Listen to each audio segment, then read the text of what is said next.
বন্ধুরা, আজকের আমি বাগানে ঘাস পরিষ্কার করতে এসেছি। বাগান থেকে গিয়েই একটা রেসিপি দেখাবো। এই দেখুন বন্ধুরা, কত বড় বড় ঘাস হয়ে গিয়েছে। এইগুলো যদি না পরিষ্কার করে দিই তাহলে গাছ পুরো ঢেকে যাবে, তাই এইগুলো অল্প থেকেই বেছে দিতে হবে।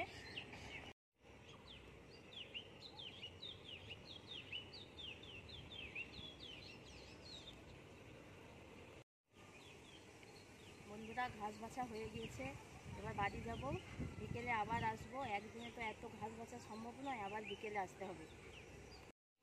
বন্ধুরা, আপনারা প্লিজ পুরো ভিডিওটা দেখবেন, আপনাদের ভালো লাগবে। ভালো লাগলে লাইক, কমেন্ট, সাবস্ক্রাইব করবেন।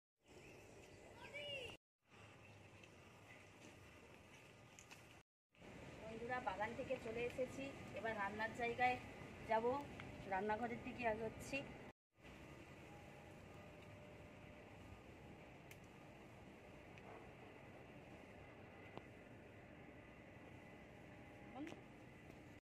এটা আমাদের নতুন রান্নাঘর, কালকেই বানিয়েছি, একটু ভিজে আছে। আজকে বানাবো ডিম ও ডালের ভর্তা। ডিম ও ডাল ভর্তা বানাতে কি কি লাগছে দেখে নিন। এখানে ডাল ধুয়ে রেখেছি, জিরে, দুটো ডিম, পেঁয়াজ, রসুন, শুকনো লঙ্কা ও চেরা কাঁচা লঙ্কা। কড়াইটা বসে দিলাম। প্রথমে গোটা জিরেটা ভেজে নেব। বন্ধুরা, খড়ের জাল দিয়ে রান্না করছি, তাই একটু ধোঁয়া হচ্ছে। জিরে ভাজা হয়ে গেছে, এবার নামিয়ে নেব। ডাল সেদ্ধ করতে দিয়ে দিয়েছি, দিয়ে দেবো ডিম, পেঁয়াজ কুচি, রসুন কুচি ও কাঁচা লঙ্কা কুচি। ডিম আর ডালটা সেদ্ধ হয়ে গেছে, নামিয়ে নেব। ডিমটা ছাড়িয়ে নেব।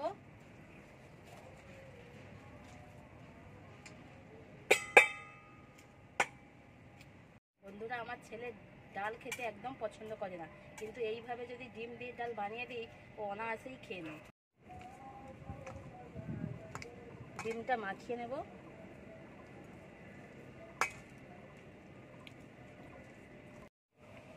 কড়াই গরম হয়ে গেছে, এবার দিয়ে দেবো সরষের তেল,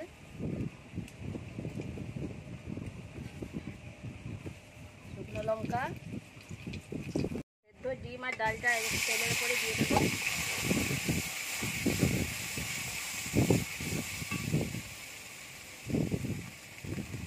দিয়ে দেবো লবণ আর হলুদ। এইভাবে নাড়তে নাড়তে জল পুরো শুকিয়ে গিয়েছে, এবার এর উপর থেকে জিরে গুঁড়ো ছড়িয়ে দেবো, নাড়াচাড়া করে নেব।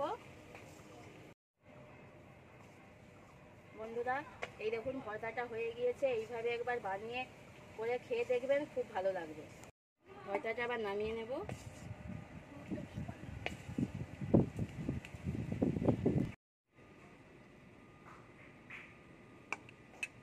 খেয়ে দেখতো কেমন হয়েছে।